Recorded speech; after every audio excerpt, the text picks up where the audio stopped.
गंवार पति। एक लड़की की शादी उसकी मर्जी के खिलाफ एक सीधे साधे लड़के से की जाती है, जिसके घर में एक माँ के अलावा और कोई नहीं है। दहेज में लड़के को बहुत सारे उपहार और पैसे मिले होते हैं। लड़की किसी और लड़के से बेहद प्यार करती थी और लड़का भी। लड़की शादी होके आ गई अपने ससुराल। आपको जाने की कोई ज़रूरत नहीं है, बस दूध लाया हूँ, पी लीजिएगा। हम सिर्फ आपको शुभ रात्रि कहने आए थे, कह के कमरे से निकल जाता है लड़की का पति।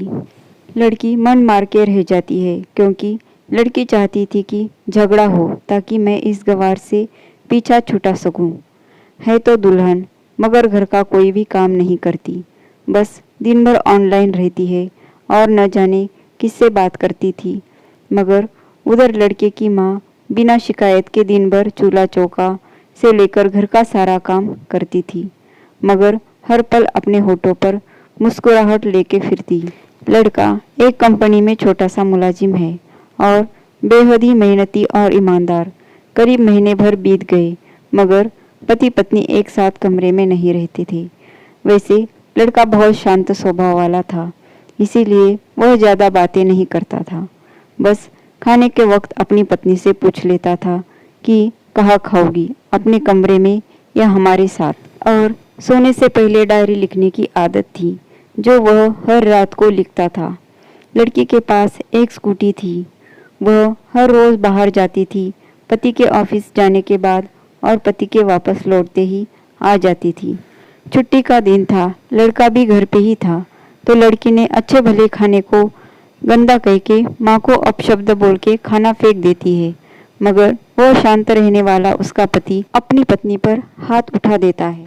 मगर माँ अपने बेटे को बहुत डांटती है। इधर लड़की को बहाना चाहिए था झगड़े का, जो उसे मिल गया था।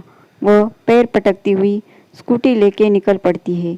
लड़की जो रोज घर से बाहर जाती थी, वह अपने प्यार से मिलने जाती थी। लड़की भले ही चाहती थी लड़के को, मगर उसे पता था कि हर लड़की की एक मर्यादा, एक इज्जत होती है। वह उसको बचाए रखी थी। लड़की अपने प्यार के पास पहुंचकर कहती है, अब तो एक पल भी उस घर में नहीं रहना है मुझे। आज गंवार ने मुझ पर हाथ उठा के अच्छा नहीं किया। लड़का, अरे तुमसे तो मैं कब से कहता हूँ कि भाग चलो मेरे साथ कहीं दूर, मगर तुम हो कि लड़की। शादी के दिन मैं आई तो थी तुम्हारे पास, तुम्ही ने लौटाया था मुझे। लड़का, मैंने तो कहा था कि कुछ पैसे और गहने साथ ले लो, तुम तो खाली हाथ आई थी। आखिर दूर एक नई जगह में जिंदगी नए सिरे से शुरू करने के लिए पैसे तो चाहिए ना। लड़की, हमारे प्यार के बारे में जानकर मेरे घर वालों ने बैंक के पासबुक, एटीएम और मेरे गहने तक रख लिए थे, तो मैं क्या लाती अपने साथ। हम दोनों मेहनत करके कमा भी तो सकते थे। लड़का, खाली हाथ भागते तो ये इश्क का भूत 2 दिन में उतर जाता, समझी। मैं आज भी एक कुंवारी लड़की हूँ, शादी करके भी आज तक कुंवारी हूँ, क्योंकि तुम्हें ही अपना पति मान चुकी हूँ। बस तुम्हारे नाम की सिंदूर लगानी बाकी है, वह लगा दो, सब कुछ तुम अपनी मर्जी से करना। लड़का, ठीक है, मैं तैयार हूँ, मगर इस बार कुछ पैसे ज़रूर साथ लेके आना। मत सोचना हम दौलत से प्यार करते हैं, हम सिर्फ तुमसे प्यार करते हैं। बस कुछ छोटी मोटी बिजनेस के लिए पैसे चाहिए। लड़की, उस गंवार के पास कहाँ होगा पैसा। मेरे बाप से 3 लाख रुपया, ऊपर से मारुति कार ली है। बस कुछ गहने हैं, वह लेके आऊँगी। लड़का लड़की को होटल का पता देकर चला जाता है। रात 8 बजे लड़के का मैसेज आता है व्हाट्सएप पे कि कब आ रही हो। लड़की जवाब देती है, सब्र करो, कोई सोया नहीं है, मैं 12 बजे से पहले पहुंच जाऊंगी, क्योंकि यहाँ तुम्हारे बिना मेरी सांसें घुटती है। लड़का, ओके, जल्दी आना, मैं होटल के बाहर खड़ा रहूँगा। लड़की अपने पति को बोल देती है कि मुझे खाना नहीं चाहिए, मैंने बाहर खा लिया है, इसीलिए मुझे कोई परेशान न करे।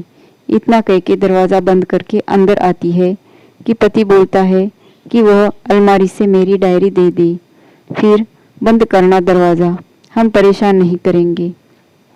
लड़की दरवाज़ा खोले बिना कहती है कि चाबियाँ दो अलमारी की। लड़का, तुम्हारे बिस्तर के पैरों तले है चाबी। मगर लड़की दरवाज़ा नहीं खोलती।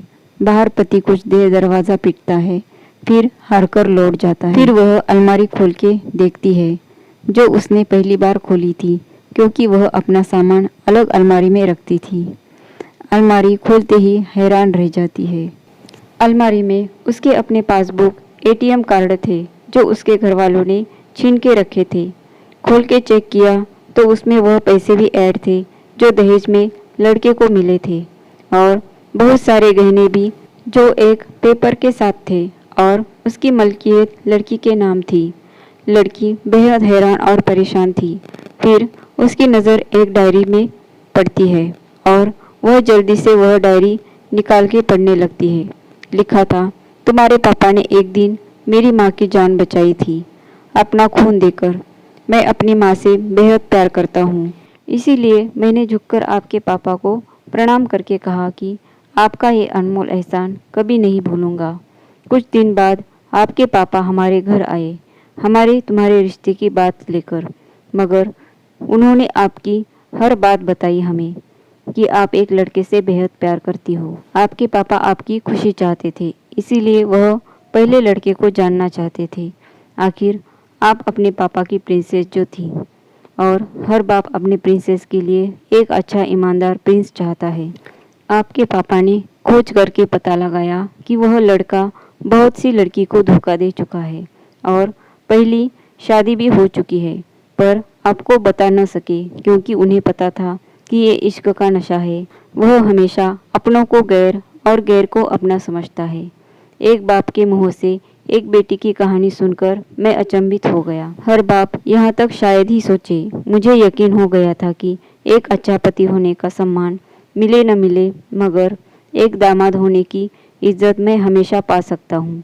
मुझे दहेज में मिले सारे पैसे मैंने तुम्हारे अकाउंट में ट्रांसफ़र कर दिए हैं, और तुम्हारे घर से मिली गाड़ी आज भी तुम्हारे घर पे है, जो मैंने इसलिए भेजी ताकि जब तुम्हें मुझसे प्यार हो जाए तो साथ चलेंगे कहीं दूर घूमने। दहेज इस नाम से नफरत है मुझे, क्योंकि मैंने अपनी बहन और बाप को खोया है। मेरे बाप के अंतिम शब्द भी यही थे कि किसी बेटी के बाप से कभी 1 रुपया न लेना, मर्द हो तो कमा के खिलाना, तुम आज़ाद हो, कहीं भी जा सकती हो। डायरी के बीच के पन्नों पर तलाक के पेपर है, जहाँ मैंने पहले ही साइन कर दिया है। जब तुम्हें लगे कि अब इस गवार के साथ नहीं रहना है तो साइन करके कहीं भी अपनी सारी चीज़ें लेके जा सकती हो। लड़की हैरान थी, परेशान थी। न चाहते हुए भी गवार के शब्दों ने दिल को छुआ था। न चाहते हुए भी गवार के अनदेखे प्यार को महसूस करके पलकें नम हुई थी। आगे लिखा था, मैंने तुम्हें इसलिए मारा क्योंकि अपने माँ को गाली दी, और जो बेटा खुद के आगे माँ की बेइज्जती होते सहन कर जाए, फिर वह बेटा कैसा। आपको दुल्हन बना के हमसफ़र बनाने लाया हूँ, ज़बरदस्ती करने नहीं। आपके हर गुस्ताखी का बदला हम शिद्दत से लेंगे आपसे। अगर आप मेरी हुई तो बेपनाह मोहब्बत करके, किसी और की हुई तो आपके हक में दुआएं मांग के। लड़की का फ़ोन बज रहा था जो वाइब्रेशन मोड पे था। लड़की अब दुल्हन बन चुकी थी। पलकों से आंसू गिर रहे थे। सिसकते हुए मोबाइल से पहले सिम निकालकर तोड़ा, फिर सारा सामान जैसा था वैसे रख के न जाने कब सो गई, पता नहीं चला। सुबह देर से जागी तब तक गवार ऑफिस जा चुका था। पहले नहा धोकर साड़ी पहनी, सिंदूर डाला मांग में, फिर मंगलसूत्र पहना, फिर किचन में जाके सासू माँ को ज़बरदस्ती तैयार होने को कहती है। अपनी स्कूटी पे सासू माँ को ज़बरदस्ती बिठाकर सासू माँ को पति के ऑफिस का पता पूछकर ऑफिस पहुँच जाती है। पति हैरान रह जाता है पत्नी को इस हालत में देखकर। पति, सब ठीक तो है ना माँ? मगर माँ बोलती इससे पहले पत्नी गले लगकर कहती है कि अब सब ठीक है। ऑफिस के लोग सब खड़े हो जाते हैं तो दुल्हन कहती है कि मैं इनकी धर्मपत्नी हूँ, बनवास गई थी, सुबह लौटी हूँ। अब 1 महीने तक मेरे पतिदेव ऑफिस में दिखाई नहीं देंगे क्योंकि हम लंबी छुट्टी पे जा रहे हैं साथ साथ। सभी लोग तालियां बजाते हैं और दुल्हन फिर से लिपट जाती है अपने गवार से, जहाँ से वह दोबारा कभी भी छूटना नहीं चाहती।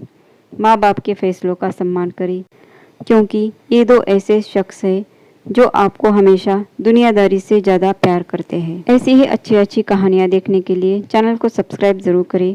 वीडियो को लाइक करें, शेयर करें और कमेंट करके हमें बताएं कहानी कैसी लगी। वीडियो देखने के लिए धन्यवाद।